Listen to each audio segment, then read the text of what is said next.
Next photo. Okay, careful maneuvers called for. So the carrion are moving right in front of the Dragon Princes, preventing them from charging the chariots or the archers in behind. I've moved the Tomb King all the way back here so I can lend his magical support to the chariots here, which want to charge the white lines instead. And this will delay the princes for another turn. So hopefully things work out before then. Next photo, I've cleaned up the left-hand flank, so looking very promising. I've actually got one Skullport crewman left, and the chariots have now wiped out the eagle and the enemy chariots, so things looking very healthy over here. I've hit the spearmen up in front with their Skullport hits, so there's only like 6 of them now.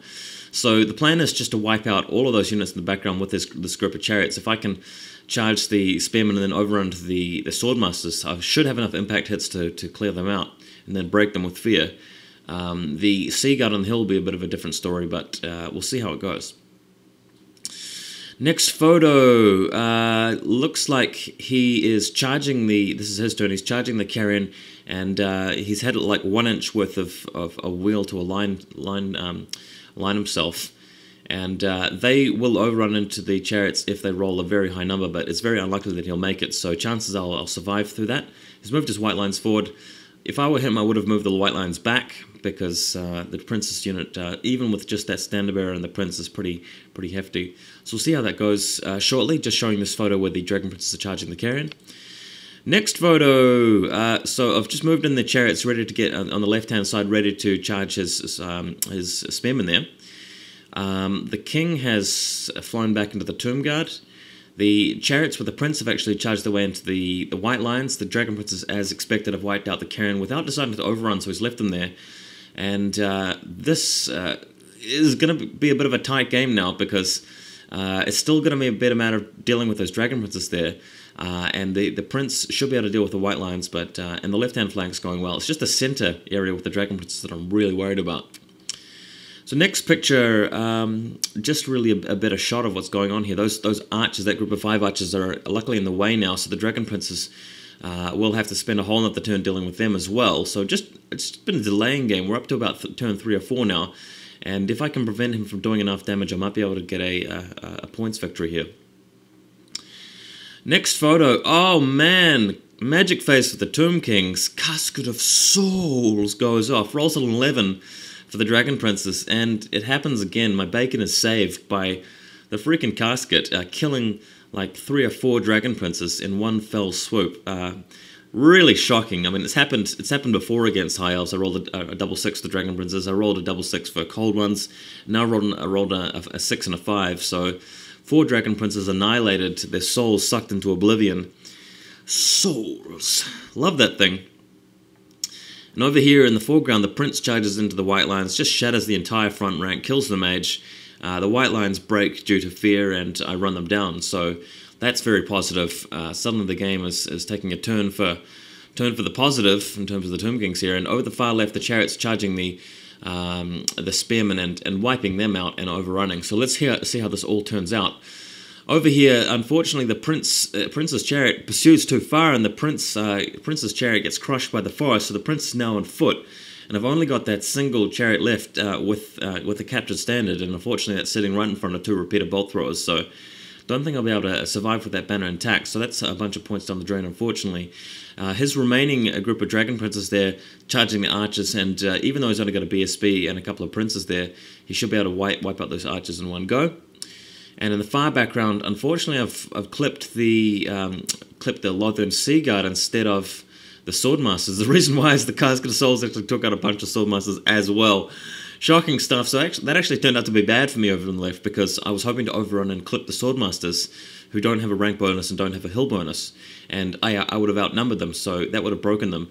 But unfortunately, I missed the Swordmasters completely, because he removed some of the guys on his left, and I ran into the Sea Guard instead. So things playing out. It's playing out to be a very interesting game. Next photo, you can see in a much better detail what's happened here. Unfortunately, I'm in a bad way, because now I'm only clipping the Sea Guard. They've got a rank, and they've got a banner, and they've got outnumber, and they've got a hill.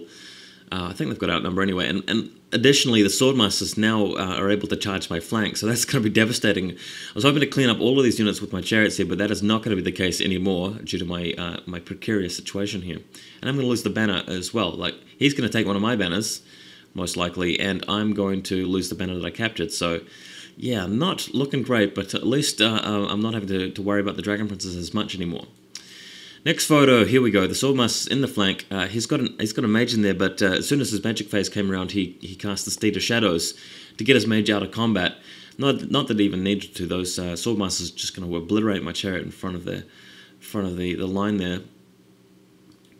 Next photo, Dragon Princess just bashing the archers. Just going to skip photos because, yeah, there's nothing too much to see here.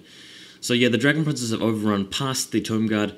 What's going to happen here is the Tomb Guard will want to move around and try and charge the Dragon Princes. They're likely to run away though.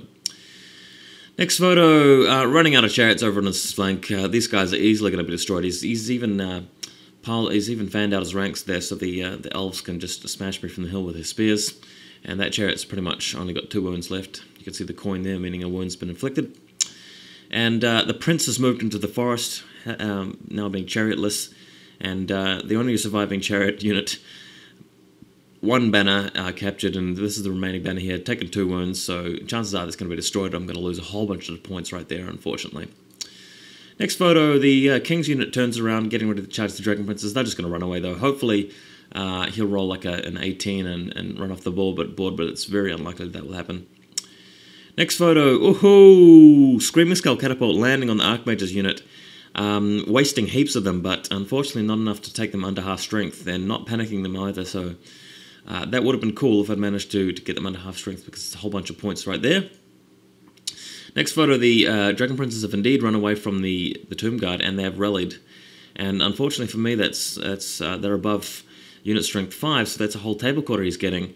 He's going to actually have 3 table quarters next to my 1, so with 300 points right there, it's going to be very tight. Even though I've really massacred a lot of his stuff, it's going to be a very close game.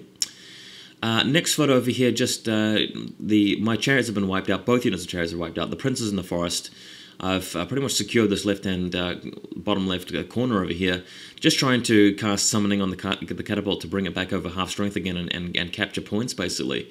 And that is it. The game ends, and it turned out to be a draw. Not too surprising, because although I had beaten him in terms of victory points, like just pure killing the enemy and getting more points for units and half wounds on characters and so forth, he actually got 300 points out of table quarters there. So, it was a draw, but a very interesting game. I feel like I played badly and got off luckily due to a lot of luck going on. He fluffed a lot of his magic rolls, and of course the casket was brilliant as usual. And yeah, I should have really played that better with the deployment and maneuvering over the flank, and dealt with the Dragon Princess thoroughly with her chariots and prince, and captured all of the banners. That would have been the way to go, and then cleaned up both flanks that way. So maybe next time, but hope you guys enjoyed this battle report, and hope you guys are liking the look of the Tomb King's terrain, the deserty table. See you guys later.